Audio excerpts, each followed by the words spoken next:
বৃন্দ এবং মঞ্চে উপবিষ্ট গুণীজনেদের আমি আমার প্রণাম ও আন্তরিক শ্রদ্ধা জানাই। আজ আমরা সকলেই একত্রিত হয়েছি মাইকেল মধুসূদন দত্তের জন্মের দ্বিশতবার্ষিকী উদযাপন করতে। বাংলা সাহিত্যের এই অসামান্য ব্যক্তিত্বের উপর বক্তব্য রাখতে পেরে আমি খুবই কৃতজ্ঞ এবং ধন্যবাদ জানাই কালঘাট মর্নিং ক্লাবকে আমাকে এই সুযোগ দেওয়ার জন্য।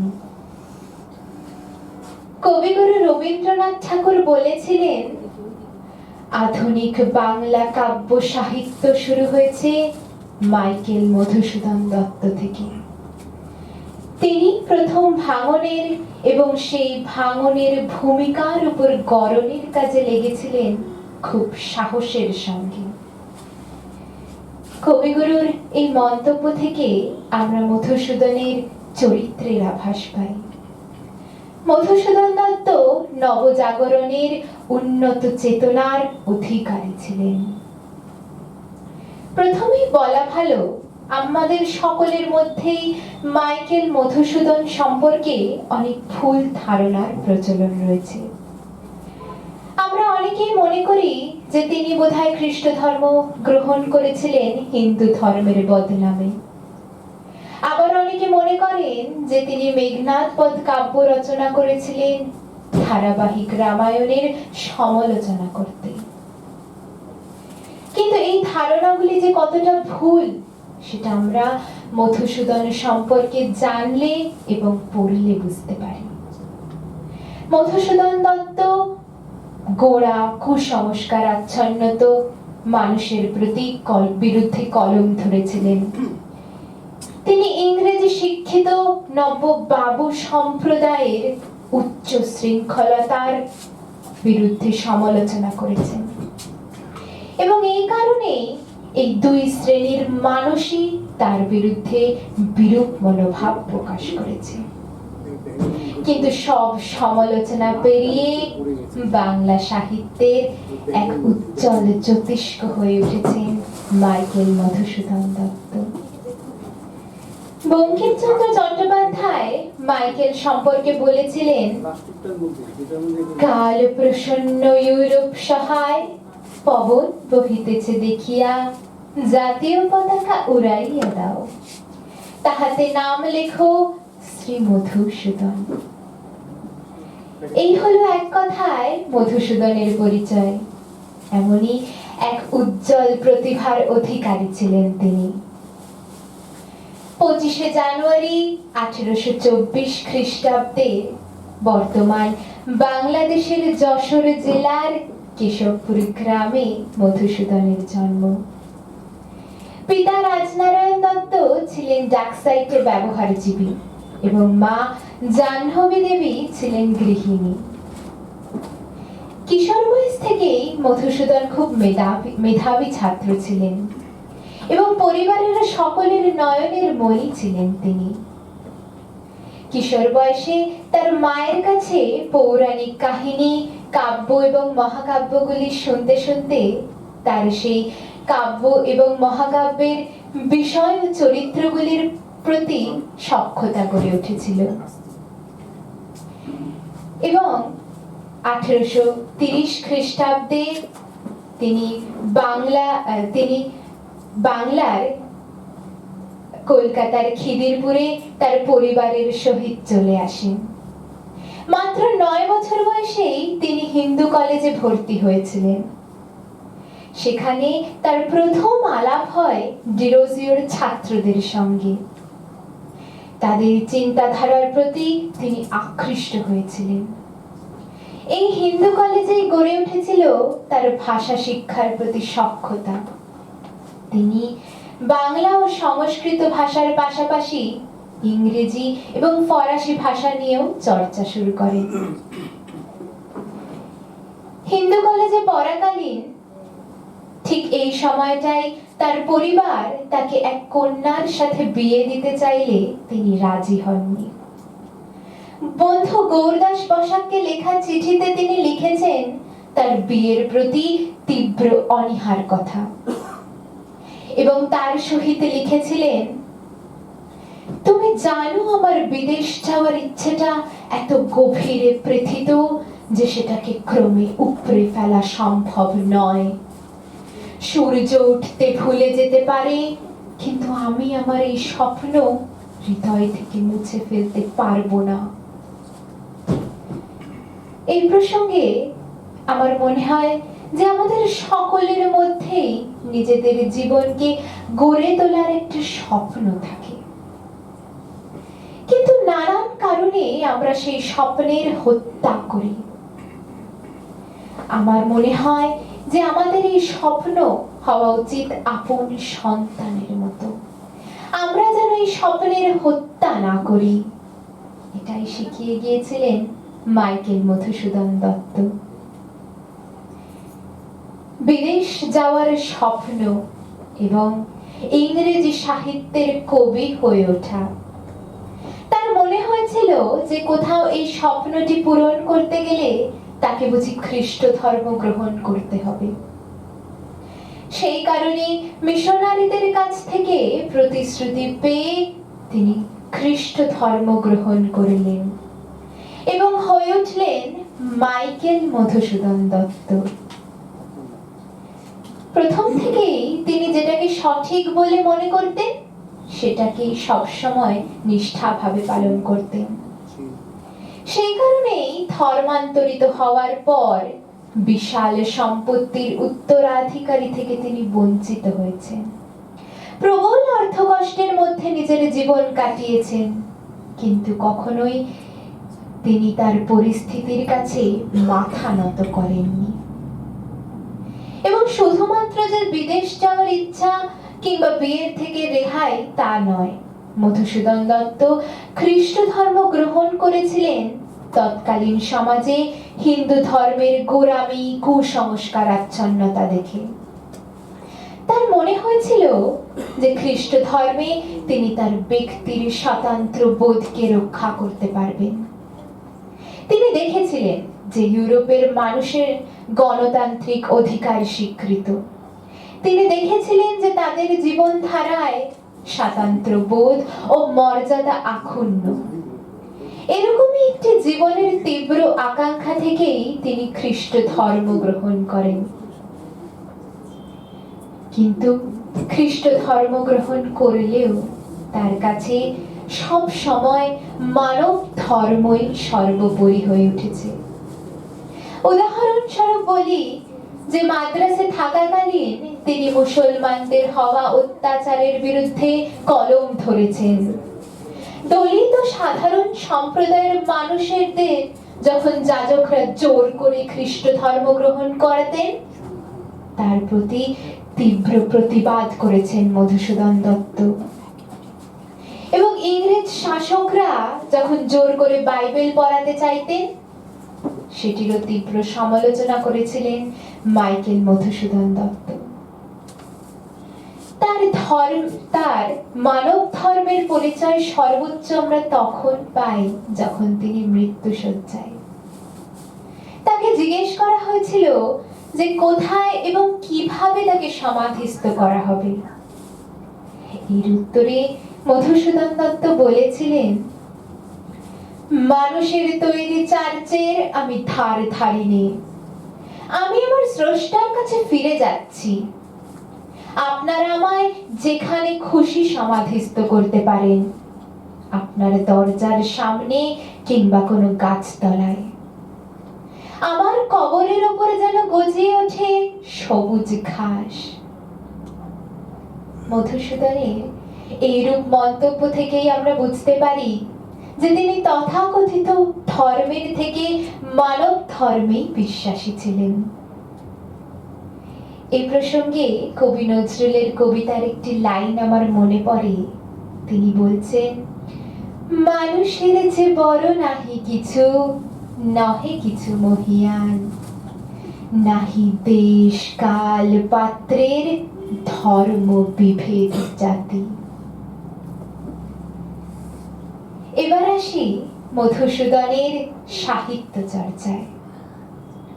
মাদ্রাসে থাকাকালীন তিনি তার প্রথম কাব্যগ্রন্থ দ্য ক্যাপটিভ লেডি লিখেছিলেন এই ক্যাপ্টিভ লেডিতে একটি রাজকুমারীকে নির্জন দুর্গে বন্দী করে রাখার মধ্যে দিয়ে ফুটে উঠেছে প্রতিনিয়ত নারীদের বন্দিনী হয়ে ওঠার কাহিনী। নারী মানেই আমরা মনে করি যে ঘর ও দৈনন্দিন কাজের মধ্যে একজন বন্দী। তাই তো কবি নজরুল বলেছিলেন, আমাদের দেশের মেয়েরা বড়ই হতভাগিনী। কত মেয়েকে দেখলাম কত সম্ভাবনা নিয়ে জন্মাতে, কিন্তু তাদের সব সম্ভাবনাই শুকিয়ে গেল সমাজের প্রয়োজনের দাবিতে। ঘরের প্রয়োজন আজ তাদের বন্দিনী করে রেখেছে। 12 হাত লম্বা 8 হাত চওড়া দেওয়াল। সত্যি কবি নজরুলের এই কথাটা আজকের দিনেও কিন্তু যথাযথ।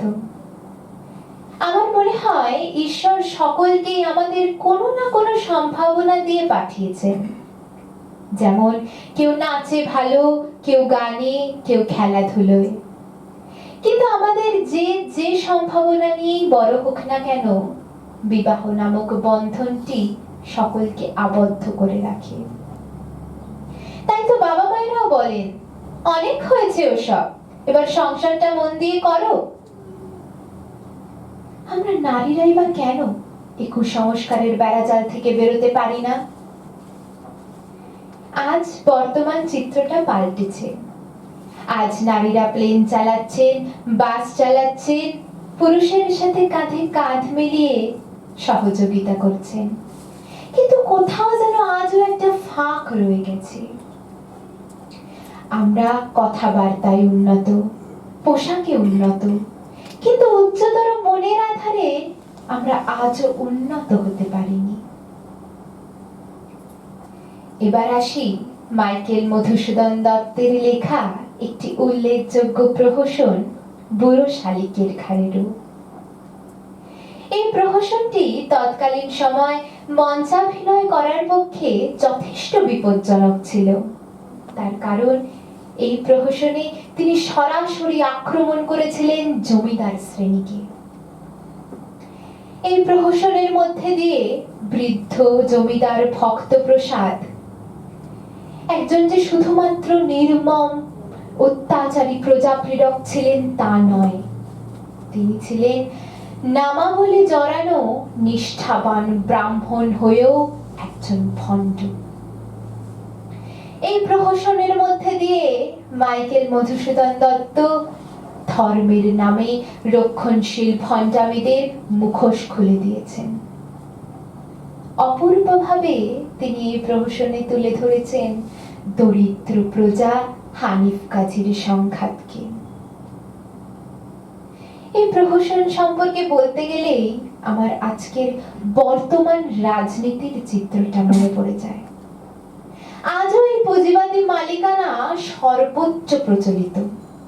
আজও উচ্চ পদস্থ ব্যক্তিরা নিম্ন পদস্থ ব্যক্তিদের অত্যাচার করে মহানন্দে দিন কাটাচ্ছেন। কবি নজরুলের ধর্মঘট কবিতাটি এই প্রসঙ্গে বলি, জনগণ যারা যোগ সম শোষে তারে মহাজন কয়, সন্তান সম পালে যারা জমি তারা জমিদার নয়, মাটিতে যাদের ঠেকে না চরণ মাটির মালিক তাহারাই হন, যে যত ভণ্ড ধরিবাজ আজ সেই তত বলবান। মাইকেল মধুসূদন দত্ত এই প্রহসনের মাধ্যমে যে শুধুমাত্র অত্যাচার করা ক্ষমতাবান ব্যক্তিদের মুখোশ খুলেছিলেন তা নয়। প্রহসনের শেষে তিনি 4 লাইনে লিখেছিলেন, শিক্ষা দিলে কিলের চোটে হাড় গড়িয়ে খোয়ের মোয়া, যেমন কর্ম ফল্য ধর্ম বুড়ো শালিকের ঘাড়ে রোয়া। অর্থাৎ তথাকথিত ধর্ম আসল নয়, আমাদের কর্মের মধ্যেই আমাদের আসল ধর্মের পরিচয়। এই বার্তাই দিয়েছিলেন মাইকেল মধুসূদন দত্ত। মধুসূদন দত্তের আরেকটি উল্লেখযোগ্য প্রহসন রচনা একেই কি বলে সভ্যতা। অপূর্বভাবে এই প্রহসনের মধ্যে দিয়ে, নির্ভেজাল হাসির মধ্যে দিয়ে তিনি কষাঘাত করেছিলেন নব্য শিক্ষিতদের। তৎকালীন সমাজে এই নব্য শিক্ষিতরা ধর্মের নামে ভণ্ডামি করতেন। তাদের বিশেষ বৈশিষ্ট্য ছিল অন্যের জাত মেরে দেওয়ার। উদাহরণস্বরূপ বলি, যেমন এই প্রহসনে কালী বলছেন, বলতো ওই বৈষ্ণব শালাকে ধরে এনে ফাউল কাটলেট কি মটন চপ খাইয়ে দি, শালার জন্মটা সার্থক হোক। স্বাধীনতা ও স্বেচ্ছাচারিতা এই দুটি যে এক নয় তা আজও মানুষ বুঝতে পারেন না। যা খুশি তাই করাকেই কিন্তু স্বাধীনতা বলে না। কবিগুরু রবীন্দ্রনাথ ঠাকুর বলেছিলেন, ধর্মের বেশে মোহ যারে সে ধরে, অন্ধ সেজন মারে আর শুধু মরে। এই প্রসঙ্গে বর্তমান বাংলাদেশে যে ঘটনা ঘটে চলেছে সেটি উল্লেখযোগ্য। বর্তমান বাংলাদেশে ধর্মের প্রতি অন্ধতার বশেই তো মানুষ মরছে এবং মারছে। আমাদের প্রত্যেকের উচিত নিজেদের ধর্মের প্রতি ঔদ্ধত্য না করে সকল ধর্ম সমন্বয়ের মধ্যে দিয়ে নিজেদের জীবন অতিবাহিত করার। তাতে মানবতাবোধের হত্যা হয় না। এবার আসি বাংলা সাহিত্যের মাইকেল মধুসূদন দত্ত রচিত সেই এপিক বা মহাকাব্যে, মেঘনাদ বধ কাব্য। এই কাব্যে কোলাহল মুখরিত রণ উন্মাদনার পাশাপাশি ফুটে উঠেছে কবির আপন নিভৃত মনের গান। এই আপন নিভৃত মনের গানই কিন্তু একটি মানুষের প্রকৃত অন্তরের পরিচয়। আমরা অনেকেই মনে করি যে কোনো বড় মানুষকে চিনতে গেলে বুঝি তাদের বড় বড় কাজের কথা জানতে হয়, কিন্তু এটা আমাদের ভুল। একটি মানুষকে চিনতে বা জানতে গেলে শুধু তাদের বড় কাজের কথা নয়, তাদের অন্তরের পরিচয় লুকিয়ে থাকে তাদের ছোট ছোট কাজ ও কথাবার্তায়। এরকমই অন্তরের নিভৃত মনের গান এবং অমৃতাক্ষর ছন্দে মধুসূদন দত্ত বুনেছিলেন মেঘনাদ বধ কাব্য। এই কাব্য সম্পর্কে স্বামীজি বলেছেন, এমন একখান কাব্য পাওয়া দুর্লভ, যেখানে ইন্দ্রজিৎ যুদ্ধে নিহত হয়েছে, মন্দোদরী শোকে কাতর হয়ে রাবণকে যুদ্ধে যেতে নিষেধ করছে, কিন্তু রাবণ পুত্র শোক ভুলে মন থেকে দূরে ঠেলে ফেলে মহাবীরের ন্যায় স্ত্রী পুত্র ভুলে যুদ্ধের দিকে অগ্রসর হচ্ছে। এটি হলো কাব্যের শ্রেষ্ঠ পরিকল্পনা। যা হবার হোক গে, আমি আমার কর্তব্য থেকে পিছু পা হব না, তাতে দুনিয়া থাক আর যাক। এটি হলো মহাবীরের বাক্য।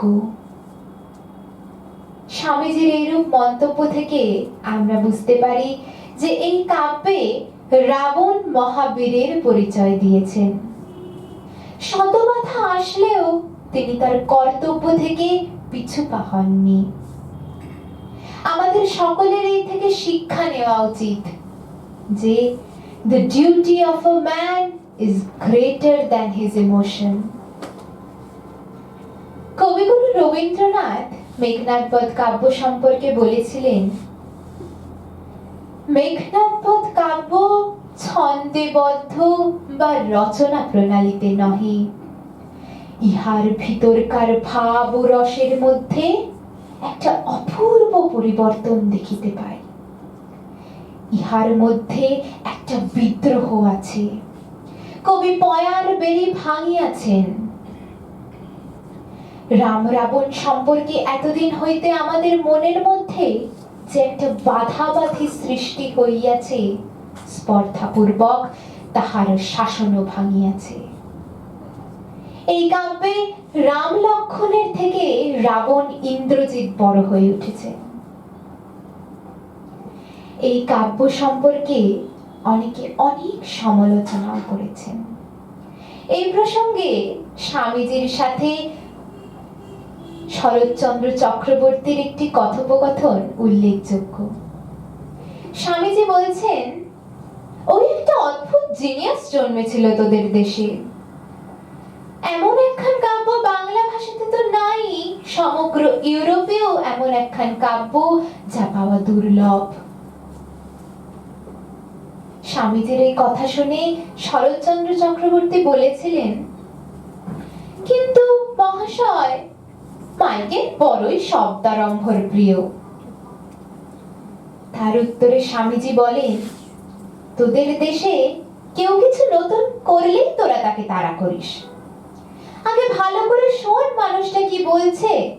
তা নয়, যাই আগেকার মতো কিছু না হলো, অমনি দেশের মানুষ তার পিছু লাগলো। মেঘনাদ বধ কাব্য বাংলা ভাষার মুকুটমণি।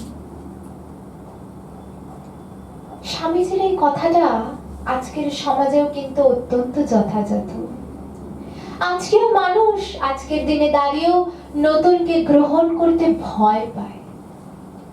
যেমন তৎকালীন সমাজে মধুসূদন দত্তের নতুন সাহিত্যকে মানুষ মেনে নিতে পারেনি, তেমন আজকের দিনে দাঁড়িয়েও মানুষ নতুনের পথে উত্থান জেনেও সেটাকে গ্রহণ করতে ভয় পায়। তারা কোথাও যেন ধারাবাহিক জীবনের মধ্যে অলসতা খুঁজে নিয়েছে। তারা ভয় পায় নতুনকে গ্রহণ করতে। যীশু খ্রিস্টের কথাই বলি, প্রতিটা দিন নতুন, প্রতিটা কাজ নতুন, প্রতিটা চিন্তা নতুন, প্রার্থনায় নতুন। চারিদিকে শুধু নূতনের জয়ধ্বনি। তাই আমাদের সকলের উচিত পুরনো বস্তা পচা ধ্যান ধারণাগুলিকে নিজের মন থেকে দূরে ঠেলে নতুনকে আহ্বান করতে। আমরা যেন রোজ নতুন শিক্ষায় শিক্ষিত হই, নতুন প্রার্থনায়, নতুন চিন্তায় দীক্ষিত হতে পারি। এবার আসি মাইকেল মধুসূদন দত্ত রচিত প্রথম পত্রকাব্য বীরাঙ্গনায়। তার এই কাব্যটি তিনি উৎসর্গ করেছিলেন ঈশ্বরচন্দ্র বিদ্যাসাগর মহাশয়কে। এই কাব্যে মোট 11টি স্বর্গের মধ্যে দিয়ে তিনি তৎকালীন সমাজে পৌরাণিক নায়িকাদের নবজাগরণের আলোকে আলোকিত করেছেন।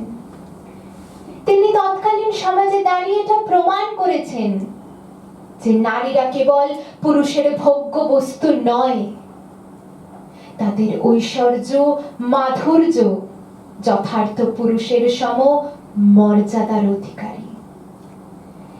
নারীরা তাদের অধিকারের কথা, বঞ্চনার কথা জানিয়েছেন তাদের স্বামীদের স্পষ্টভাবে পত্রের মাধ্যমে। মধুসূদন দত্ত এটি প্রমাণ করেছিলেন যে নারীরা কেবল সন্তান উৎপাদনের কলরূপে নিজেদের প্রতিষ্ঠিত করেনি, তারা নবজাগরণের আলোকে প্রতিফলিত। তারা পুরুষের পাশে থেকে, সাথে থেকে সহযোগিতার হাত বাড়িয়ে দিয়ে নতুন যুগের পথের দিশারি। তাই তো কবি নজরুলের সেই কথায় বলি, পৃথিবীতে যাহা কিছু সুন্দর তাহা অর্ধেক করিয়াছে নারী, অর্ধেক করিয়াছে নর। আজ নারীরা সত্যই বীরাঙ্গনা। মেঘনাদ বধ কাব্যে দুটি দিক তিনি খুব প্রস্ফুটিত করেছিলেন বলে আমার মনে হয়। প্রথমত স্বজাতি প্রেম, এবং দ্বিতীয়ত তৎকালীন সমাজ ব্যবস্থার বাইরে বেরিয়ে সেই কাব্যের নারীরা সকলেই বলিষ্ঠ। তাই তো মেঘনাদ বধ কাব্যে প্রমীলাকে রামের উদ্দেশ্যে যেভাবে কথা বলতে শোনা যায়, সেটা একমাত্র আত্মমর্যাদা সম্পন্ন ও দৃঢ় চেতার নারীর পক্ষেই সম্ভব। প্রমীলা বলেছিলেন, দান বন্দিনী আমি, রক্ষকুল বধূ, শ্বশুর রাবণ শ্বশুর মম, ইন্দ্রজিৎ স্বামী, আমি কি ডরাই সখী ভিখারি রাঘবে। এই উক্তি বাংলা সাহিত্যে ইতিহাস হয়ে আছে। ভুলে গেলে চলবে না, তৎকালীন সমাজে নারীরা তাদের স্বামীর বিরুদ্ধে কিছু বলতেন না। সেই সমাজ ব্যবস্থার দাঁড়িয়ে সম্মুখীন হয়ে মধুসূদন দত্ত নারীদের ক্ষমতা, তাদের ক্ষমতায়ন প্রতিষ্ঠা করেছিলেন মেঘনাদ বধ কাব্যে। তাই তো প্রথম স্বর্গে, মেঘনাদ বধ কাব্যের প্রথম স্বর্গেই ফুটে উঠেছে নারীর ক্ষমতায়ন। রাজসভায় চিত্রাঙ্গদা যেভাবে তার স্নেহের প্রতিবাদ করেছেন, তার স্বামী যে অত্যাচার করেছেন তার প্রতিবাদ করেছেন, সেটা বলার বাহুল্য রাখে না। এই কাব্যের মাধ্যমে মধুসূদন দত্ত নারীকে যে উচ্চতর স্থানে পৌঁছেছিলেন, সেটা তৎকালীন পুরুষতান্ত্রিক সমাজের ভাবনার অতীত ছিল। এবার আসি মাইকেল মধুসূদন দত্তের বাংলা সাহিত্য রচনার শুরুতে। বাংলা সাহিত্যে আসা তার আকস্মিক ঘটনা, নিতান্তই আকস্মিক ঘটনা ছিল। প্রথম তার বাংলায় লেখা শুরু শর্মিষ্ঠা নাটক দিয়ে। এই নাটকটির বাংলা সাহিত্যে শ্রেষ্ঠ কোনো নাটক নয়, কিন্তু এর ঐতিহাসিক গুরুত্ব অপরিসীম। এই নাটকটি তিনি উৎসর্গ করেছিলেন রাজা প্রতাপ চন্দ্র সিংহ এবং ঈশ্বরচন্দ্র সিংহকে। এই নাটকটি প্রথম তৎকালীন সমাজের প্রচলিত ছাঁচকে ভেঙে দিয়েছিল।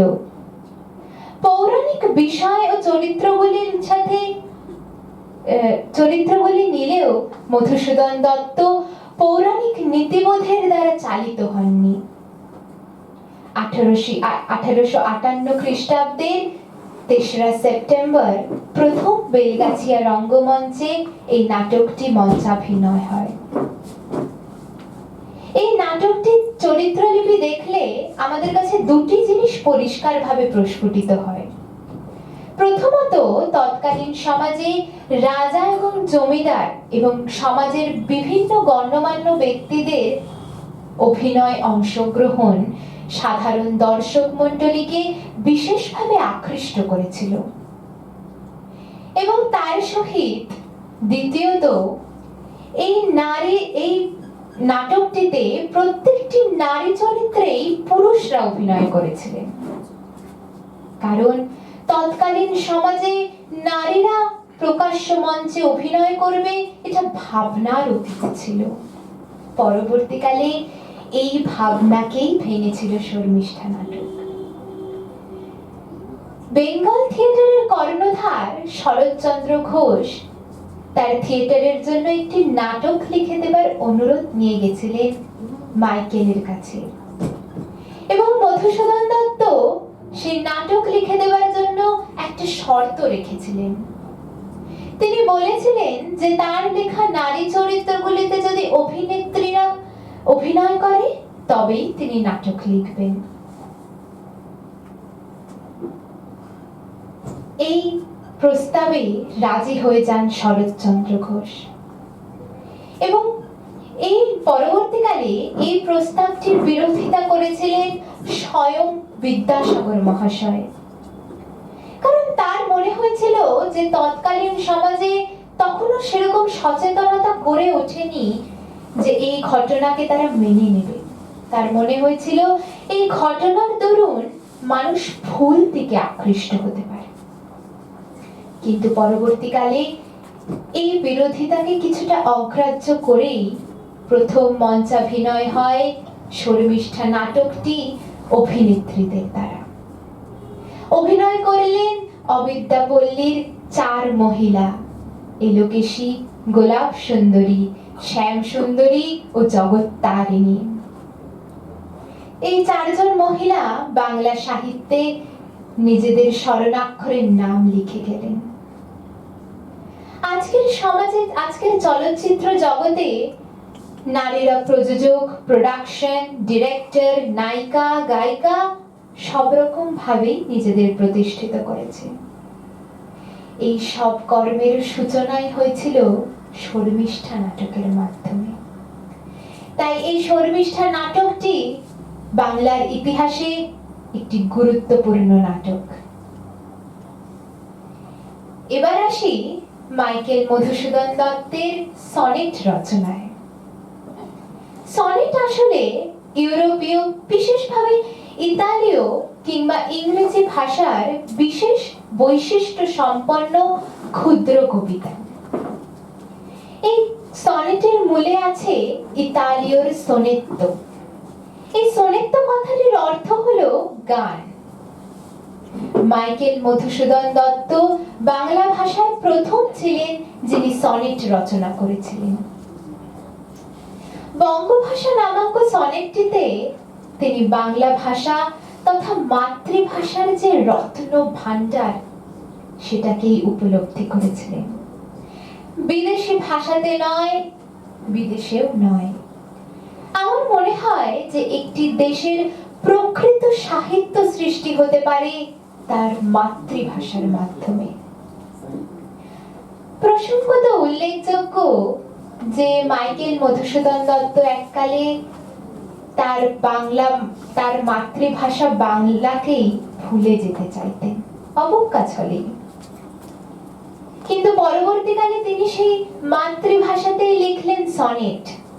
তিনি লিখলেন, হে বঙ্গ, ভান্ডারে তব বিবিধ রতন, তা সবে অবহেলা করি পর ধন লোভে মত্ত করিল ভ্রমণ পরদেশে।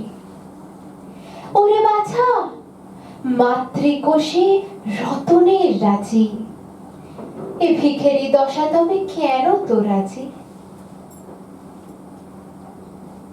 মাইকেল মধুসূদন দত্তের চরিত্রের এই দিকটা আমার বিশেষভাবে পছন্দ হয়েছে। মাইকেল মধুসূদন দত্ত অকপটেই নিজের ভুল স্বীকার করেছেন। আমার মনে হয় যে আমাদের জীবনে স্বীকারোক্তির মাধ্যমেই প্রকৃত উন্নতি সাধন হতে পারে। এবং বাংলা ভাষা আমাদের মাতৃভাষা। এই বাংলা ভাষাকেই আজ মানুষ অবজ্ঞা করছে। যে ভাষাতে আমাদের জন্ম, যে ভাষাতে আমাদের কর্ম, সেটা তো আমাদের মাতৃসম। আজ মানুষ মনে করছে যে বিদেশি ভাষাই শ্রেষ্ঠ। তাদের সন্তানদেরও তারা সেই ভাষাতেই উচ্চ শিক্ষিত করতে চায়, যেটি কখনোই উচিত নয়।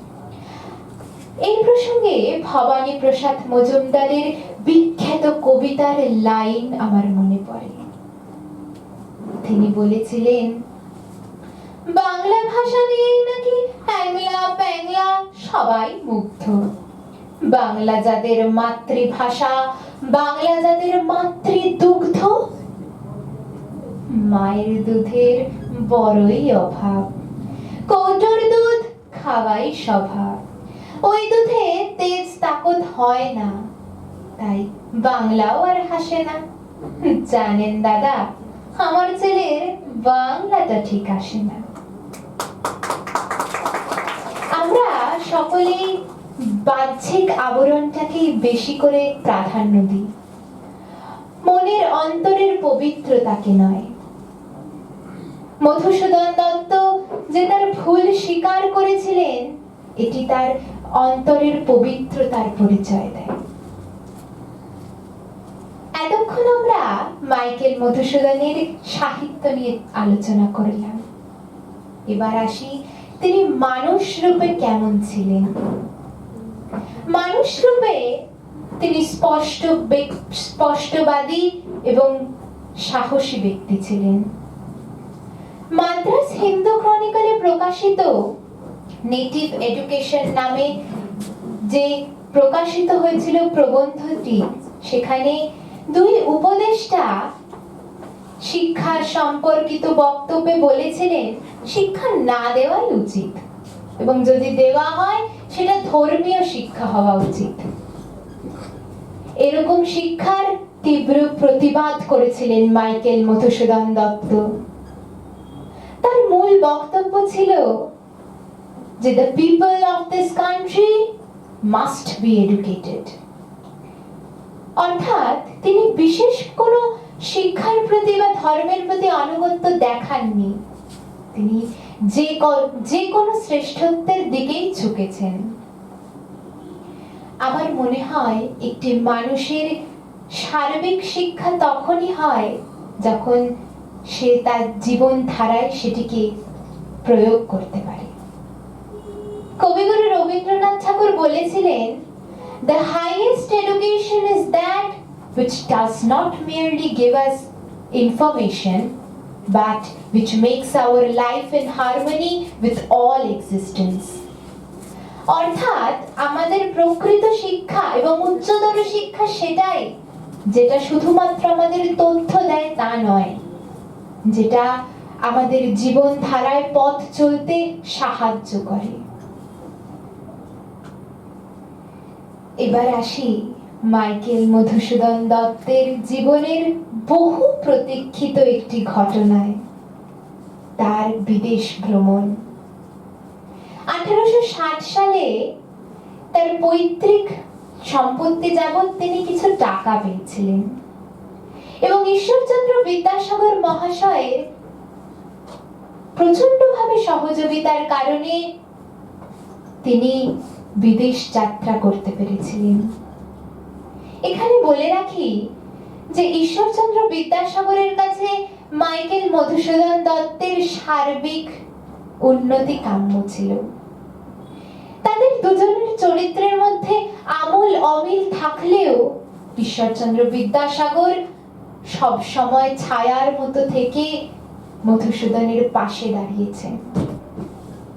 1862 সালে মধুসূদন দত্ত ইংল্যান্ডের উদ্দেশ্যে রওনা হলেন ব্যারিস্টার হতে। দুঃখিতভাবে তার ব্যারিস্টারি পরীক্ষায় 3টি বার্ষিক পরীক্ষায় তিনি অকৃতকার্য হন। এত মেধাবী হয়েও তিনি অকৃতকার্য হয়েছিলেন কারণ এই বিষয়টির প্রতি তার কোনো অনুরাগই জেগে ওঠেনি। ঠিক এই সময়টাই তার স্ত্রী এবং 2 সন্তান তার কাছে ইংল্যান্ডে গেলে তিনি প্রবল অর্থকষ্টের সম্মুখীন হন। তিনি সেই কারণে ফ্রান্সের ভার্সাইলসে চলে আসেন থাকতে। ঠিক এই সময়টাই তিনি চিঠি লেখেন ঈশ্বরচন্দ্র বিদ্যাসাগর মহাশয়কে। তিনি লেখেন তার প্রবল অর্থকষ্টের, দরিদ্রতার কথা এবং তার সহিত তিনি ক্ষমা চান বিদ্যাসাগর মহাশয়ের কাছে তাকে এতদিন যাবৎ কোনো চিঠি না লেখায়। তার সহিত তিনি 2 লাইন লেখেন, বিদ্যার সাগর তুমি বিখ্যাত ভারতে, করুণার সিন্ধু তুমি সেই জানি মনে। সত্যি বিদ্যাসাগর মহাশয় করুণার সিন্ধুই ছিলেন বটে এবং সেই কারণেই তার নিজের ক্ষমতা না থাকা সত্ত্বেও বারংবার তিনি মধুসূদন দত্তকে সহযোগিতা করেছিলেন। কখনো শ্রী অনুকূল চন্দ্রের কাছ থেকে 12,000, কখনো শ্রী বিদ্যারত্ন মহাশয়ের কাছ থেকে 5,000 ধার করে তিনি মধুসূদনকে পাঠিয়েছিলেন। বলাই বাহুল্য যে ঈশ্বরচন্দ্র বিদ্যাসাগর মহাশয় না থাকলে মাইকেল মধুসূদন দত্ত কখনোই কৃতকার্য হয়ে ব্যারিস্টারি পাশ করে 1866 সালের 17 নভেম্বর বাংলায় ফিরতে পারতেন না। ঈশ্বরচন্দ্র বিদ্যাসাগর একটি গুণী মানুষ ছিলেন এবং আরেকটি গুণী মানুষকে তিনি যথার্থ মর্যাদা দিয়েছিলেন। একজন তাকে একবার জিজ্ঞেস করেছিল, মাইকেল তো মদ খায়, আপনি ওকে টাকা দেন কেন? তার উত্তরে বিদ্যাসাগর মহাশয় বলেছিলেন, তুমিও ওর মতো একটা সনেট লিখে দেখাও, আমি তোমাকেও টাকা দেব। অর্থাৎ একটি শিল্পীর শিল্পত্বকে বাঁচানোর জন্য ঈশ্বরচন্দ্র বিদ্যাসাগর মহাশয় তার সর্বোচ্চ দিয়ে চেষ্টা করেছিলেন। সেই জন্যই ঈশ্বরচন্দ্র বিদ্যাসাগর মহাশয়ের দান মাইকেল মধুসূদনের জীবনে একটি উল্লেখযোগ্য এবং অনস্বীকার্য। বাংলায় ফিরে নারায়ণ শাস্ত্রীর সাথে মধুসূদন দত্তের আলাপ হয়। সেখানে ধর্ম ও আধ্যাত্মিকতা নিয়ে তারা আলোচনা করেন। পরবর্তীকালে এই নারায়ণ শাস্ত্রীর দরুণী মাইকেল মধুসূদন দত্তের সৌভাগ্য হয়েছিল শ্রীরামকৃষ্ণ দেবের সাথে দেখা করার। কিন্তু দক্ষিণেশ্বরে রামকৃষ্ণ দেবের সাথে দেখা করতে গেলে তিনি বলেছিলেন যে তিনি মধুসূদনের সাথে কোনো কথা বলতে চান না, কেউ যেন তাকে আটকে রেখেছে তার সহিত কথা বলতে। এটা শুনে মধুসূদন দত্ত স্তম্ভিত হয়ে যান। তারপর নারায়ণ শাস্ত্রী তাকে প্রশ্ন করে, আপনার কি হিন্দু ধর্মের প্রতি বিশ্বাস নেই? আপনি তাহলে নিজ ধর্ম ত্যাগ করেছেন কেন? এর উত্তরে মধুসূদন দত্ত বলেছিলেন, আমি নিজের পেটের জন্য ধর্ম ত্যাগ করেছি। নারায়ণ শাস্ত্রী সেটি শুনে ক্ষুব্ধ হয়েছিলেন। তিনি বলেছিলেন, একটি মানুষ কখনো নিজের পেটের জন্য ধর্ম ত্যাগ করতে পারে না।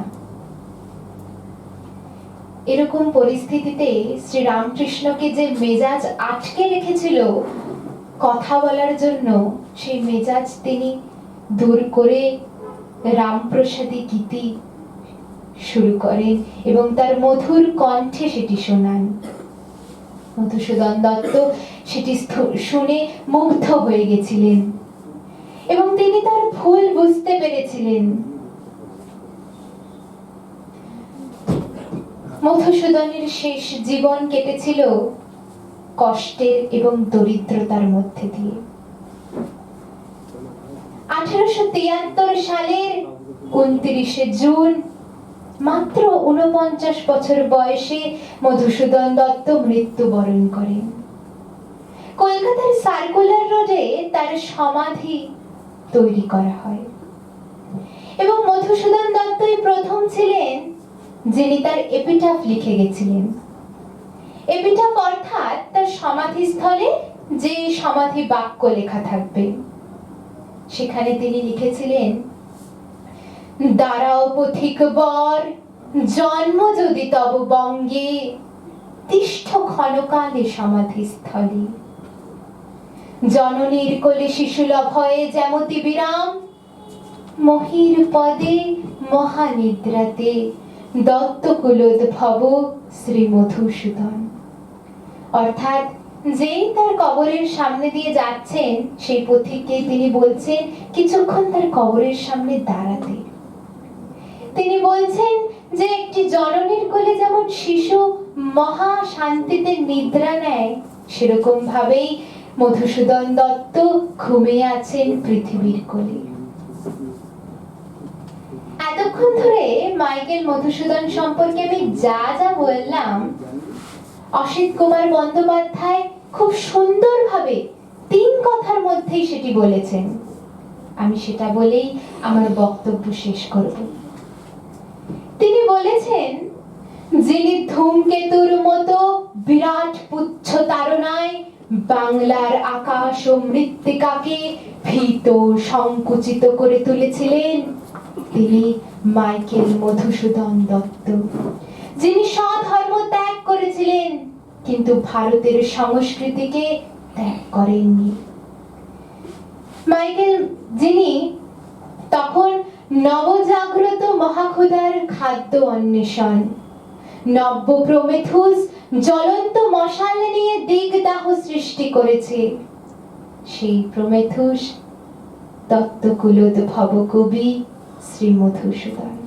ধন্যবাদ।